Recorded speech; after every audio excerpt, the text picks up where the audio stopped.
Commander Vextar stood in the control room of his ship, looking at the data screens with growing irritation. The planet was supposed to be a simple job: scan, sterilize, colonize. His species had done this exact same thing on 300 worlds across the galaxy. Primitive natives were never a problem. "Begin standard sterilization protocol," he ordered his crew. The first wave of energy weapons fired from all three ships at once. Bright beams of concentrated power swept across Cedar Hollow, designed to turn every living thing into ash. On every other world, this had worked perfectly. Buildings would collapse, trees would burn, and any natives would simply disappear. But something went wrong. Deho was in his cave when the beams hit. The old moonshine operation was built deep in a natural cavern, carved out of rock that his grandfather had chosen for its strange color, a greenish stone that seemed to shimmer in certain light. The energy beam hit the mountain above him, and Deho felt the rock shake.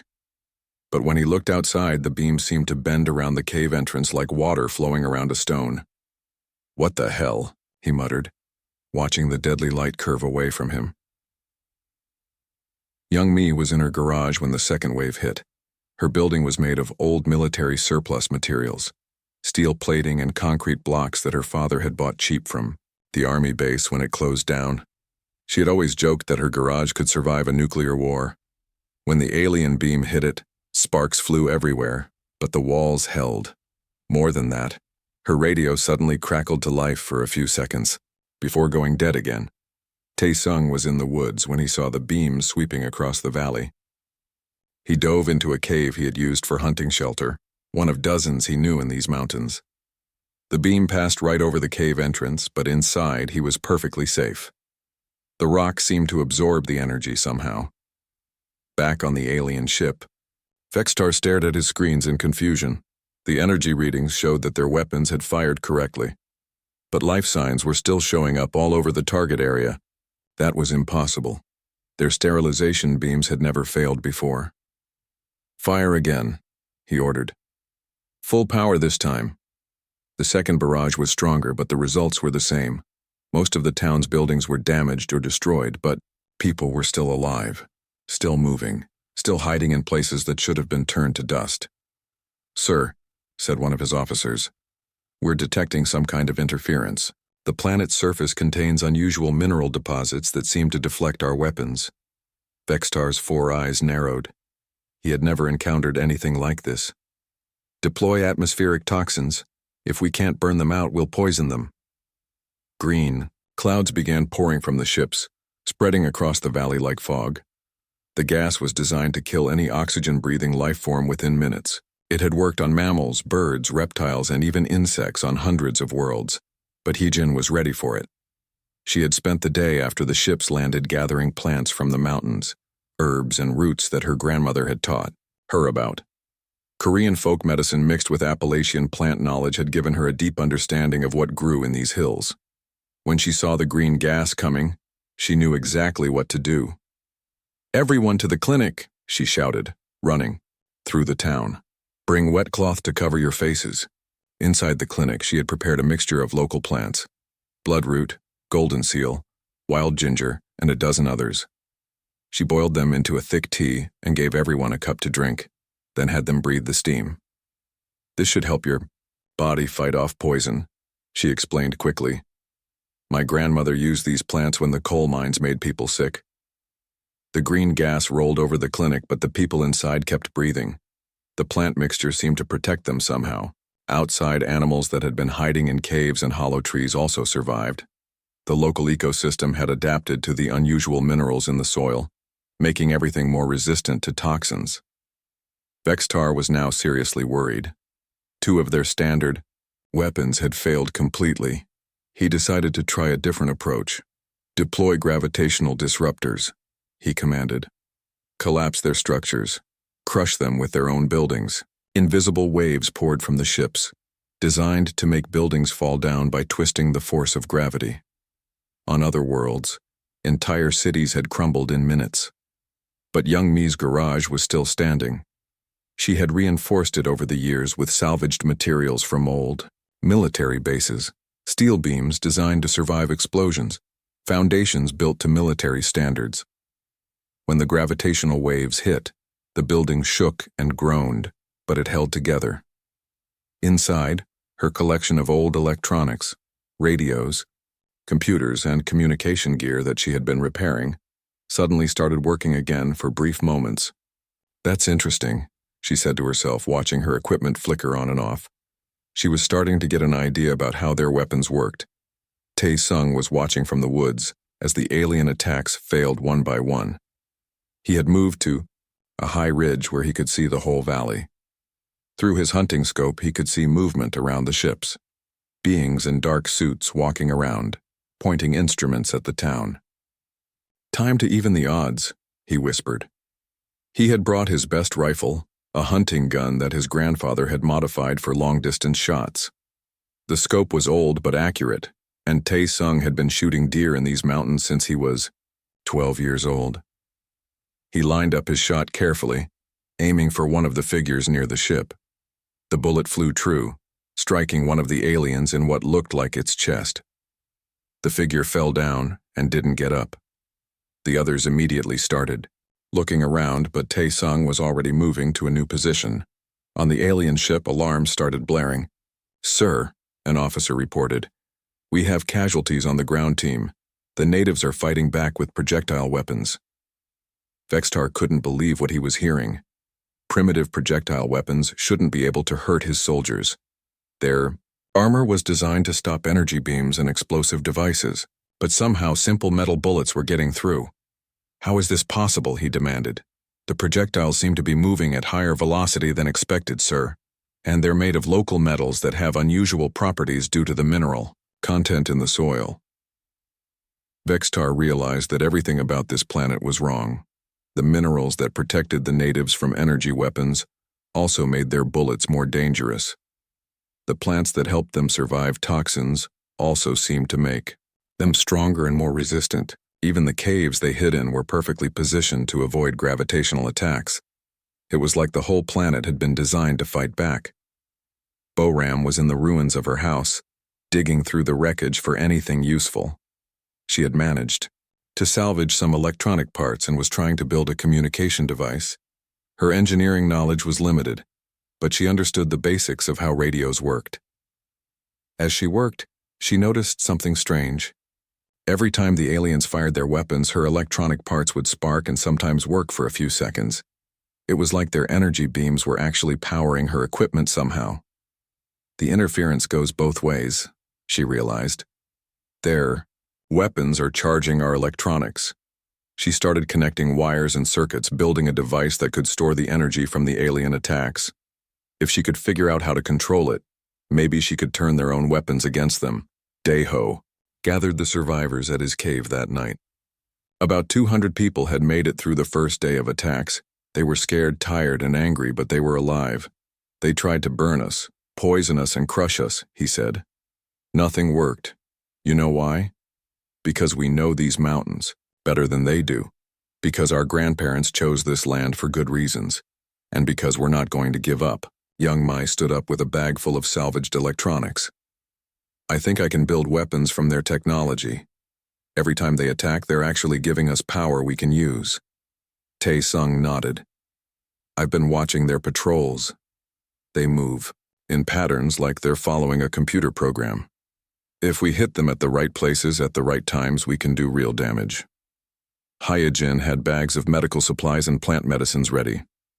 "I can keep everyone healthy and fighting.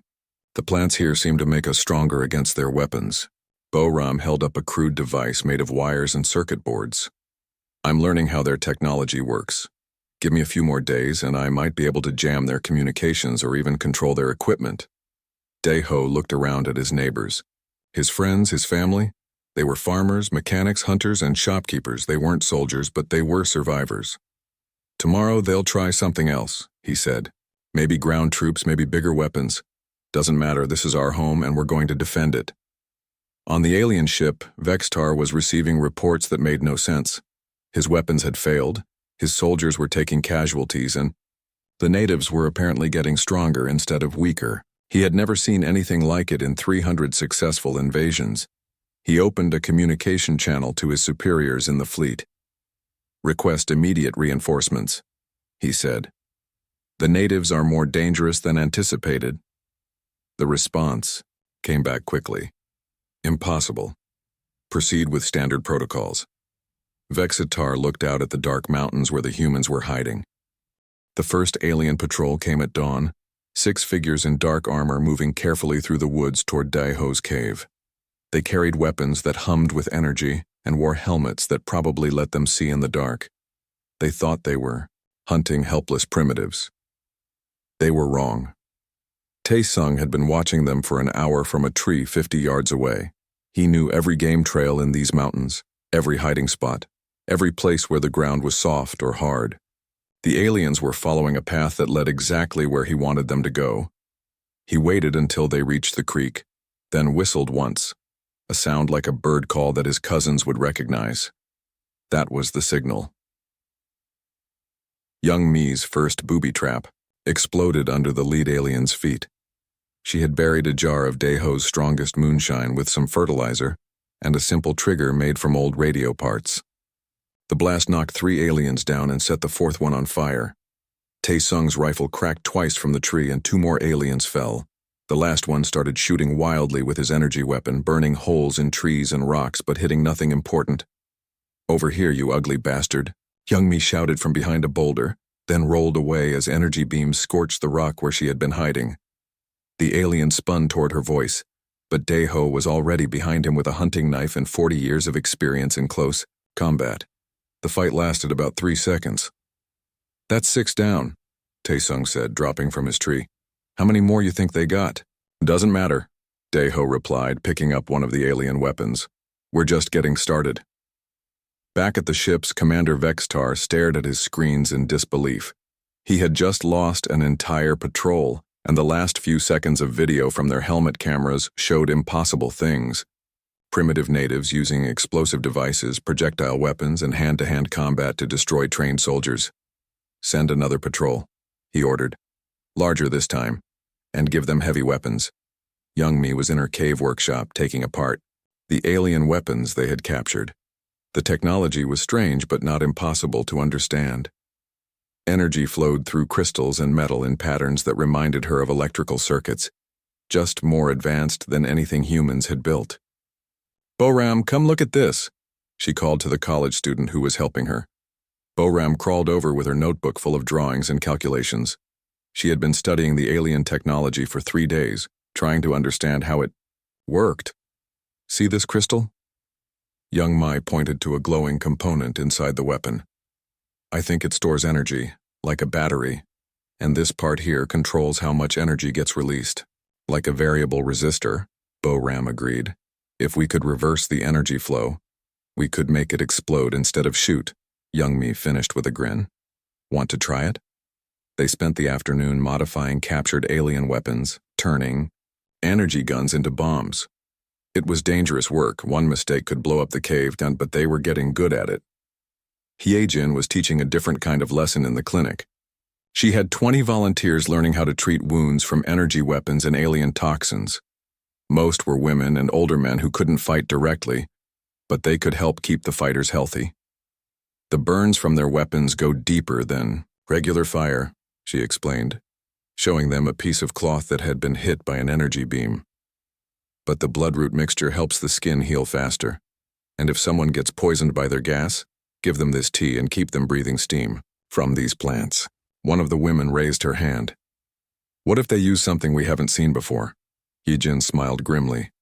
"Then we learn fast, or we die, same as always." The second alien patrol was 12 soldiers with heavy weapons and armor that looked thicker than the first group. They moved in formation, watched all directions, and had flying drones scouting ahead of them. Taesung watched them from a ridge and shook his head.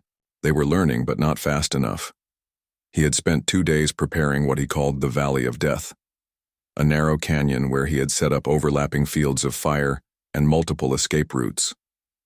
Young Mi's bombs were hidden along the path, connected to triggers that Daiho could control from a concealed position. "Wait for my signal," Daiho whispered into the radio Young Mi had built from salvaged parts. The aliens entered the canyon cautiously, weapons ready, drones buzzing overhead. They had learned to expect ambushes, but they didn't understand the terrain well enough to avoid the trap. When they reached the middle of the canyon, Daeho triggered all 6 bombs at once. The explosions brought down part of the cliff wall, trapping the aliens in a narrow space. Taesung and his cousins opened fire from 3 different directions with hunting rifles, while young Mi launched modified alien weapons from a 4th position. The aliens tried to use their heavy weapons, but the canyon walls deflected their energy beams back at them. Their own firepower became another weapon against them. It was over in 5 minutes. 12 more aliens were dead, and the humans had captured enough weapons and equipment to arm half the town. Starting to enjoy this, Taesung said, reloading his rifle. Commander Vextar was no longer just worried. He was scared. In 3 days, he had lost 18 soldiers to primitive natives who should have been extinct. His superiors were asking questions he couldn't answer. "Sir," his communications officer reported, "we're receiving signals from the planet's surface. The natives appear to be using our own communication frequencies." On the main screen, a fuzzy image appeared. It was a human face, an older man with white hair and cold eyes. "This is Daeho Kim of Cedar Hollow," the image said in clear English. "We know you can understand us because we've been listening to your radio chatter. Here's the deal. You leave our planet right now and we'll let you go. You stay, and we'll kill every last one of you." The transmission ended. Vextar's 4 eyes widened. They had been monitoring human communications all along. They knew alien, tactical plans, patrol routes, even internal ship operations. How was that possible? "Boram, you're a genius," Young Mi said, patting the younger woman on the shoulder. They were in the electronics cave, surrounded by hybrid human-alien technology that should have been impossible. "It wasn't that hard once I figured out their frequency patterns," Boram replied modestly. "Their encryption is really advanced, but they didn't think primitive natives could break it, so they got careless." She had built a communication array from alien parts and old human electronics, creating a system that could intercept and decode alien transmissions. Now they knew when patrols were coming, what routes they would take, and what weapons they would carry. "Can you send false information to them?" Daeho asked. "Already started," Boram grinned. "I've been telling them there are human military units in the next valley over. They've been sending patrols to fight enemies that don't exist."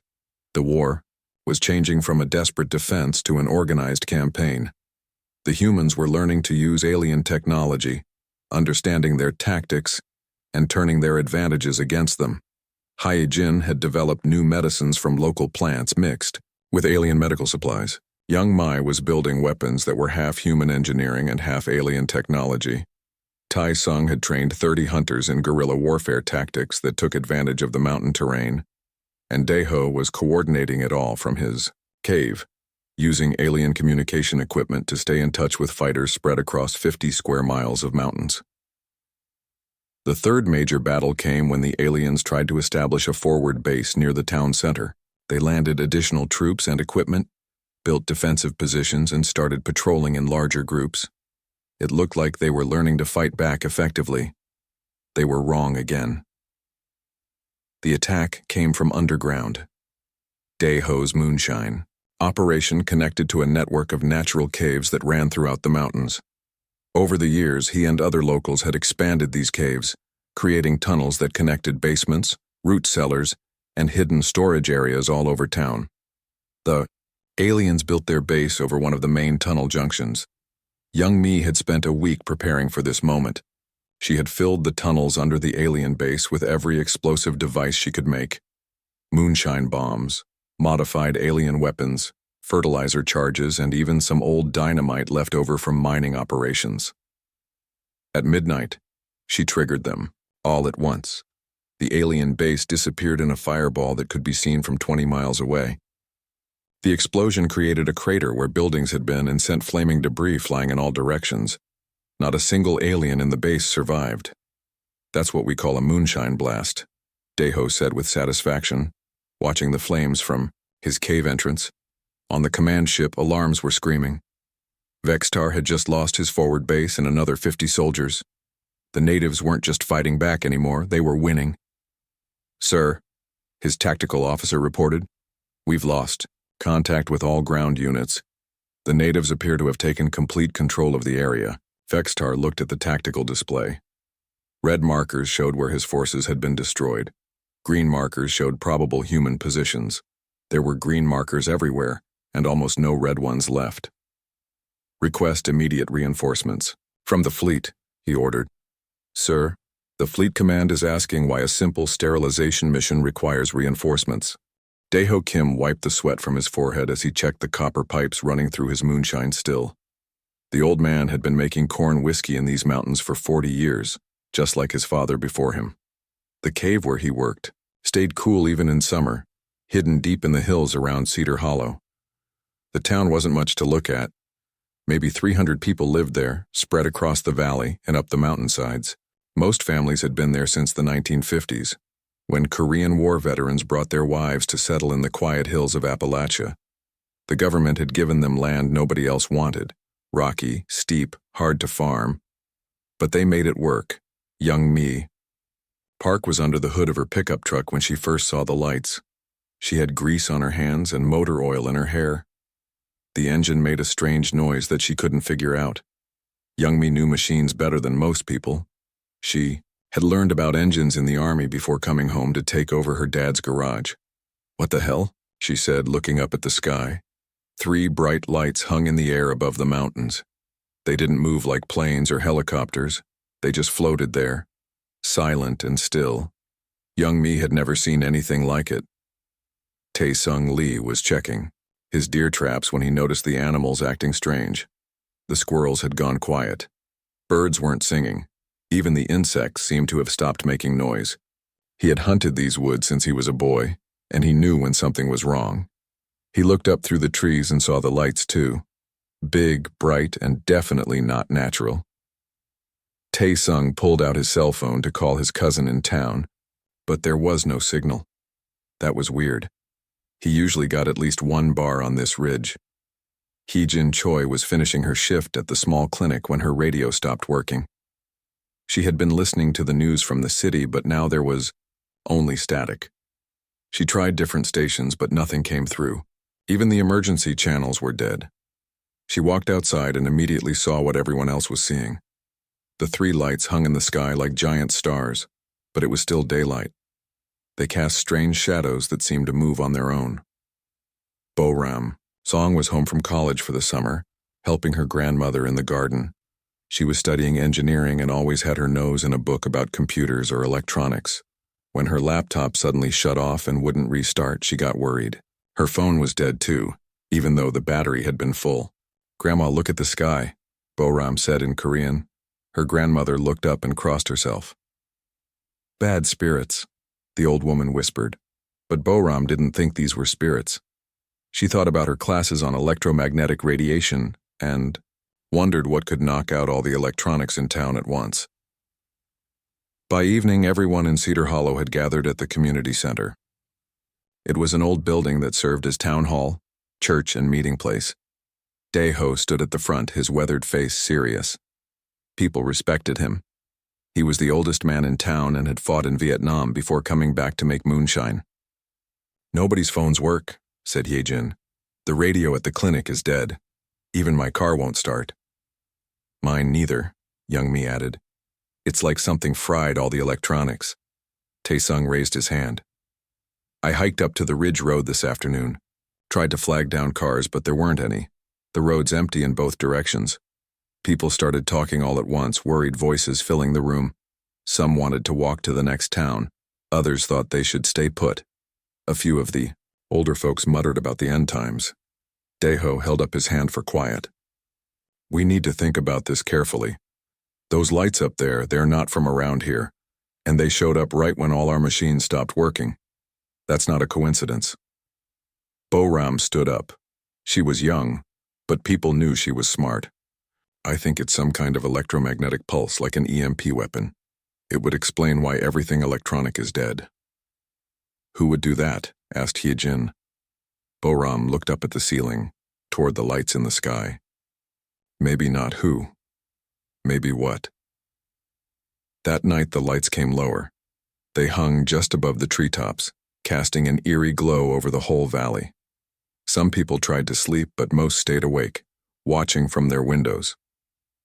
Young Me sat on her front porch with an old hunting rifle across her knees. It was her grandfather's gun from the war, the kind that didn't need batteries or computers to work. She had cleaned and loaded it after the town meeting. Tae-sung was in the woods, moving quietly between the trees. He knew every trail, every hiding spot, every cave in these mountains. If something was coming, he wanted to see it first. His rifle was loaded too, and he had his bow as backup. Dae-ho couldn't sleep either. He sat in his kitchen, looking out at the lights through his window. On the table in front of him were the things he had gathered: ammunition, medical supplies, canned food, and 3 jugs of his strongest moonshine. In his experience, corn whiskey was good for a lot of things besides drinking. Hye-jin was at the clinic, gathering medical supplies and checking on the few patients who lived there. She filled bags with bandages, painkillers, and antibiotics. She had a bad feeling about what was coming. Bo-ram was in her room, taking apart every piece of electronics she could find. Maybe she could figure out exactly what had hit them. Her laptop was dead, but she still had some old radio parts that might work. She needed to understand what they were dealing with. On the second day, the lights started moving. They circled the town slowly, like they were looking for something. People stayed inside and watched through their curtains. Children were kept quiet. Dogs were kept inside. Some of the men wanted to shoot at the lights, but Dae-ho told them to wait. "We don't know what we're dealing with yet. Let's see what they want first."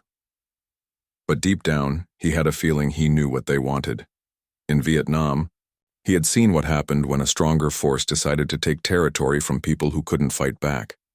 The difference was, this time there was no army coming to help. No helicopters or jets or artillery support. Just the people of Cedar Hollow against whatever was up there in those lights. On the third day, the lights landed.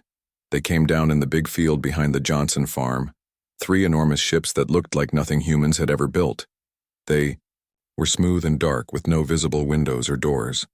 They sat there like sleeping giants, silent and waiting. Young Me watched them through binoculars from her garage. "They're huge," she whispered to Tae-sung, who was lying next to her on the roof. "Each one is bigger than the whole main street." "I count at least 20 smaller objects moving around them," Tae-sung said. "Flying things, about the size of cars." The small flying objects started spreading out across the valley, moving in patterns that looked almost like a search. They flew low over houses, over the roads, over the woods. They seemed to be mapping everything. Dae-ho gathered everyone at the community center again that evening. This time people were scared, really scared. Some families had already packed bags to leave on foot, but the roads were still empty and the nearest town was 30 miles through rough mountain terrain. "We all know what's happening here," Dae-ho said quietly. "We're being invaded. By what? I don't know. But I know what we need to do." He looked around the room at the faces of his neighbors, his friends, his family. "We're going to fight." Young Me nodded. Her hands were steady as she cleaned her rifle. Tae-sung was already planning where to set up ambushes in the woods. Hye-jin was thinking about how to treat wounds from weapons she had never seen before. Bo-ram was wondering if she could figure out how their technology worked. Outside, the alien ships hummed softly in the darkness, and their scouts continued mapping every inch of Cedar Hollow. They had no idea what they were about to face. Commander Zektha stood in his command center watching his own ships destroy each other. The human virus had taken complete control of the fleet's weapon systems, and there was nothing he could do to stop it. 2 of his vessels were already drifting in space, their hulls torn open by energy beams from their sister ships. "Sir," his communications officer reported with panic in his voice. "The humans are broadcasting on all frequencies. They're sending our tactical data, ship designs, and battle records to every military network in the galaxy." On the main screen, Dae-ho Kim's weathered face looked directly at Zektha through the ship's own cameras. "We've been listening to your people talk for weeks," the old human said. "We know about your empire, your conquest plans, and your 300 dead worlds. Time for the galaxy to know about you too." The truth was spreading across space at the speed of light. Detailed records of Vorthak war crimes, evidence of systematic genocide, and proof that the glorious empire was nothing more than a gang of murderers with advanced technology. But that wasn't the worst part. "We're also sending them this," Deho continued, and the screen switched to tactical recordings from the past 3 weeks. Alien soldiers being ambushed by farmers. High-tech weapons failing against moonshine bombs. An entire invasion fleet being defeated by 200 mountain folk. Every military commander in the galaxy was about to learn that the mighty Vorthak Empire had been humiliated by primitive natives with hunting rifles and homemade explosives. Zektha realized his career was over. His species would be a laughingstock. His empire would face rebellions on every world they had conquered.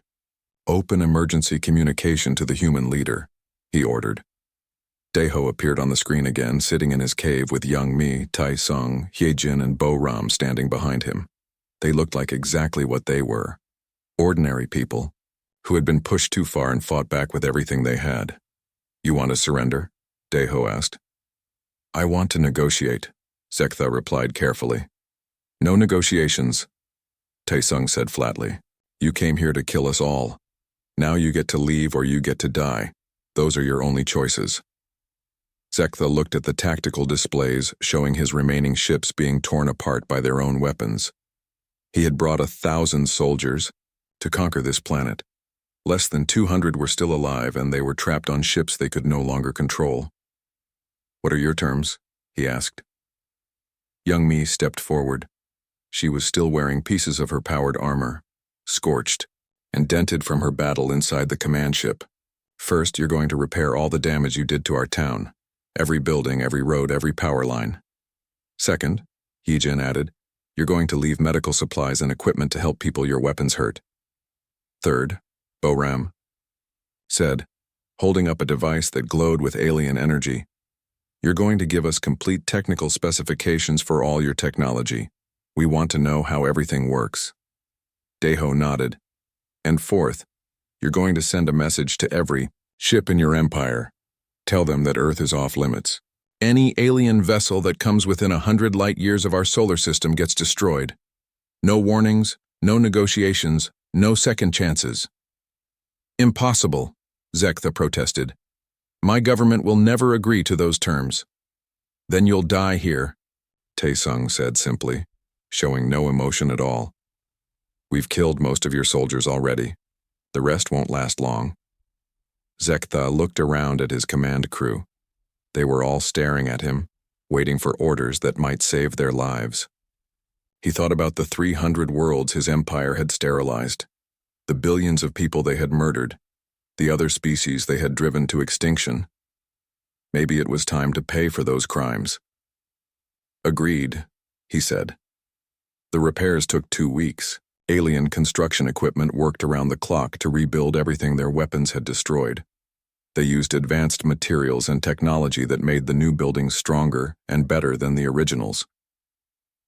Young Mi supervised the technical work, learning everything she could about alien engineering.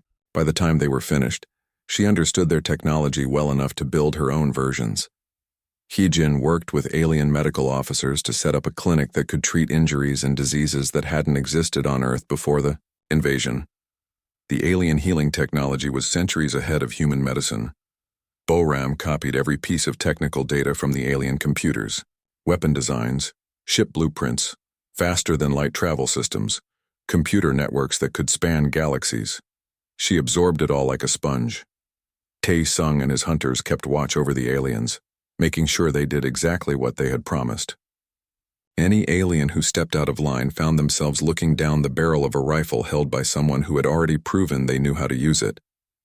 Deho coordinated everything from his cave, which now housed the most advanced communication system on Earth. He could talk to anyone, anywhere in the galaxy using technology that the aliens had been forced to leave behind. On the last day, Commander Zektha met with the human leaders one final time. "You could have destroyed us completely," he said to Deho. "Why didn't you?" "Because we're not like you," the old man replied. "We don't kill people just because we can. We only fight when we have to." "But if you come back," Young Mi added, Or if any of your friends come here, we'll be ready for them." She gestured toward the mountains where the aliens could see new structures built into the rocky peaks. They looked like communication towers and power stations, but the energy readings suggested something much more dangerous. "Those are weapon emplacements," Boram explained. "Built with your own technology and powered by the same energy sources you use. If another invasion fleet shows up, they'll find missile batteries that can punch holes in starships, energy cannons that can shoot down anything in orbit, and defensive shields that can protect the whole valley." Tae-sung smiled coldly. "Plus, we've got 300 people now who know how to fight aliens, and we've been teaching our neighbors." The alien ships lifted off that evening, leaving Earth's atmosphere for the last time. As they prepared to jump to faster than light speed, they broadcast a message on all frequencies, a warning that would be heard across the galaxy. "This is Commander Zektha of the Vorthak Empire. Be advised that the planet Earth in the Sol system is designated as an extreme hazard zone. Native population demonstrates unexpected combat capabilities and advanced defensive technology. Recommend avoidance of this system by all vessels. Repeat, Earth natives are extremely dangerous. Do not engage." The message was picked up by ships, space stations, and military outposts throughout the galaxy. Within hours, it had been forwarded to every major government and trading organization in known space. Most species that received the warning decided that Earth wasn't worth the trouble. A few military commanders thought about the challenge of conquering a world that had defeated the Vorthak Empire, but when they looked at the detailed battle records, they changed their minds quickly. One planet full of humans had destroyed an invasion fleet using primitive weapons and improvised tactics. What would happen if those humans had time to prepare? What if they learned to build spaceships of their own? It was better not to find out. Back in Cedar Hollow, life slowly returned to normal. The aliens had repaired all the damage and left behind technology that made everyone's life easier. Solar power systems that never wore out, medical scanners that could diagnose any illness, communication devices that could reach anywhere in the world. Young Mi opened a new garage that specialized in hybrid human-alien technology. She had more work than she could handle, building vehicles and equipment that combined the best of both worlds. Hae-jin ran a medical clinic that could treat conditions no Earth doctor had ever seen before. She also continued her research into local plants, discovering that the combination of Appalachian herbs and alien medicine could cure diseases that had puzzled scientists for decades. Tae-sung started a training school for people who wanted to learn guerrilla warfare tactics. Students came from military units around the world to learn how a handful of mountain folk had defeated an interstellar empire. Boram finished her engineering degree and immediately started her own company designing defensive systems for other small towns. If the aliens came back, they would find that Earth's rural communities were no longer easy targets. Daeho still made moonshine in his cave, but now his operation was powered by alien technology and connected to a communication network that spanned the galaxy. He spent his evenings listening to radio chatter from across space, keeping an ear out for any signs of trouble. 6 months later, when a small alien scout ship approached the solar system, it detected energy signatures from Cedar Hollow that matched Vorthak military technology.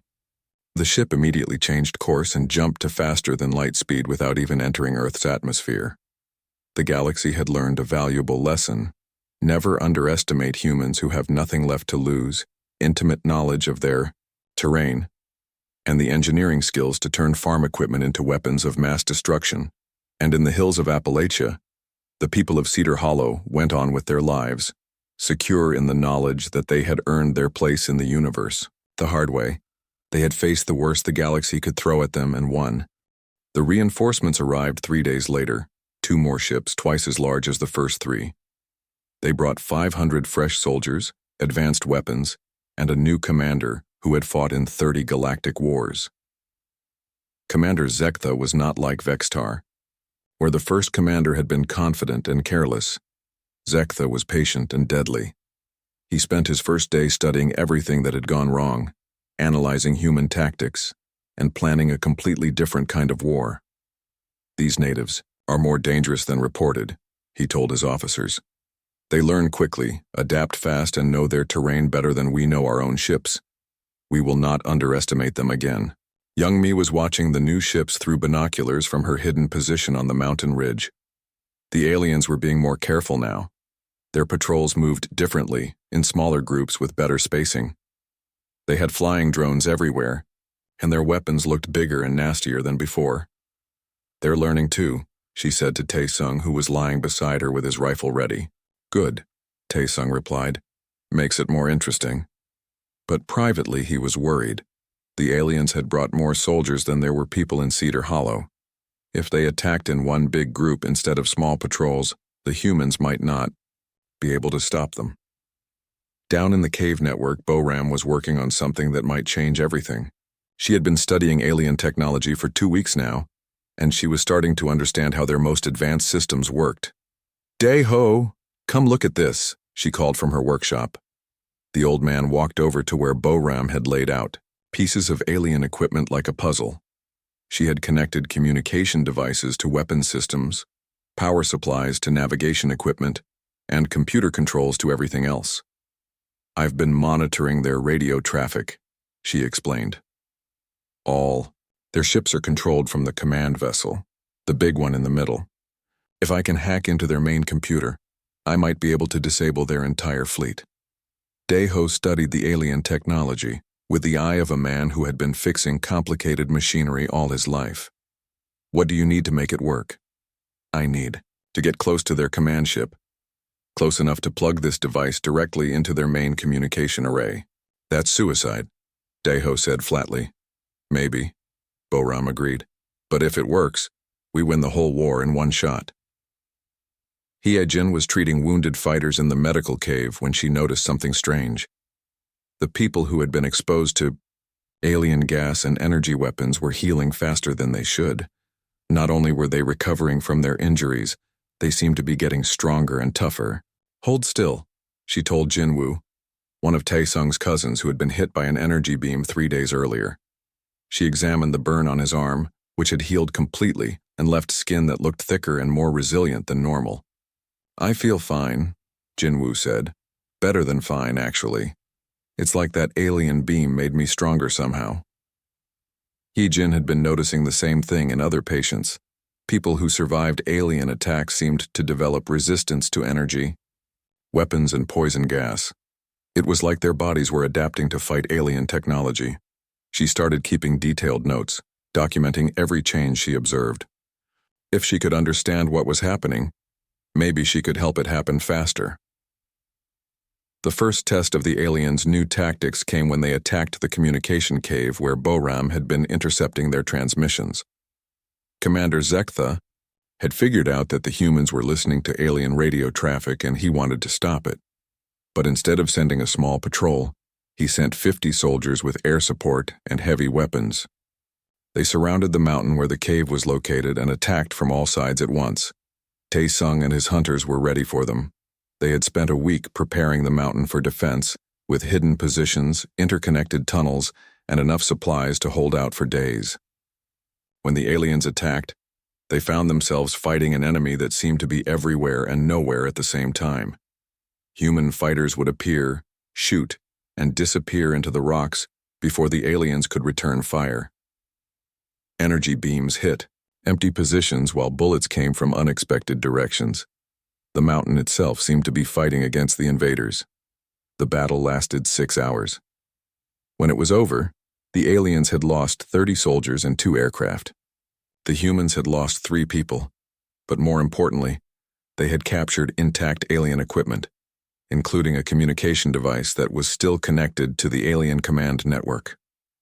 "Now we're in business," Boram said, connecting the captured device to her hybrid computer system. Commander Zektha was beginning to understand what his predecessor had faced. These humans didn't fight like any species he had encountered before. They used the planet itself as a weapon, turned captured technology against its creators, and seemed to get stronger every time they were attacked. But he had one more advantage. "To try, begin orbital bombardment," he ordered. "Target every human position we've identified. Use enough firepower to level the entire mountain range." Energy beams 10 times more powerful than anything used before began raining down from space. They carved through rock-boiled streams and set forests on fire. It was enough destructive force to wipe out an entire city. The caves protected most of the humans from direct hits, but the bombardment was so intense that whole sections of mountainside collapsed. The temperature in the caves rose dangerously. High and poisonous gas from melted rock began filling the air. "We can't stay here much longer," Deho said, looking at the structural damage to his main cave. Rocks were falling from the ceiling, and dangerous cracks were spreading through the walls. "Give me 10 more minutes," Boram said desperately, working at her computer while explosions shook the cave around her. "I'm almost through their security system." Young Mi was at the cave entrance, watching the bombardment turn the mountainside into an inferno. Her workshop was buried under tons of rock, and most of her equipment was destroyed. But she still had one more trick to try. She had been working on a project for weeks, armor made from alien materials and powered by their energy cells. It was crude and dangerous, but it might let someone survive long enough to reach the alien ships. "Boram," she called. "If you need to get close to their command ship, I can get you there." The powered armor looked like something from a science fiction movie. Metal plates held together with cables and wires, powered by glowing alien crystals, and controlled by a helmet that Boram had built from salvaged electronics. "It's not pretty," Young Mi admitted, "but it should protect you from their energy weapons and give you enough strength to fight their soldiers hand to hand." Boram put on the armor, feeling the alien power cells warm up and start feeding energy to the servo motors. She was strong enough to punch through steel now, fast enough to dodge energy beams, and protected enough to survive a direct hit from alien weapons. "This is crazy," she said. "Yep," Young Mi agreed. "That's why it might work." The breakout happened at midnight. While the orbital bombardment was focused on the cave network, Boram, in her powered armor, ran straight at the alien command ship. She moved faster than human legs should be able to carry her, jumping over obstacles and crashing through defensive positions. Alien soldiers tried to stop her, but their energy weapons barely slowed her down, and their physical strength was no match for her powered armor. She smashed through their perimeter, climbed the side of their ship, and punched her way through the hull. Inside the command ship, alarms were screaming as a single human in improvised armor fought her way toward the main computer core. Alien soldiers shot at her with everything they had, but she kept moving, kept fighting, kept pushing deeper into the ship. Commander Zektha watched in disbelief as one human destroyed security teams, smashed through blast doors, and reached the most protected area of his vessel. Boram plugged her hacking device into the alien computer system and activated the program she had been working on for weeks. Every screen on every alien ship went dark. Then they started showing human faces. "This is Deho Kim," the image said. "Your computers belong to us now. Your weapons belong to us now. Your ships belong to us now. You have 10 minutes to evacuate before we turn your own systems against you." It wasn't a bluff. Boram's virus had taken control of every electronic system in the alien fleet. Life support was failing, weapons were powering down, and the artificial gravity was fluctuating wildly. Worse, the human virus was learning and adapting, spreading through the alien network faster than their technicians could stop it. "All ships, prepare for immediate evacuation," Zektha ordered. But it was too late. The human virus had locked down the escape pods and sealed the hangar bays. The aliens were trapped on ships that were no longer under their control. On the main screen, Deho's face appeared again. "You came to our world to wipe us out," he said calmly. "Now you know what it feels like to be helpless." The alien ships began turning their weapons on each other.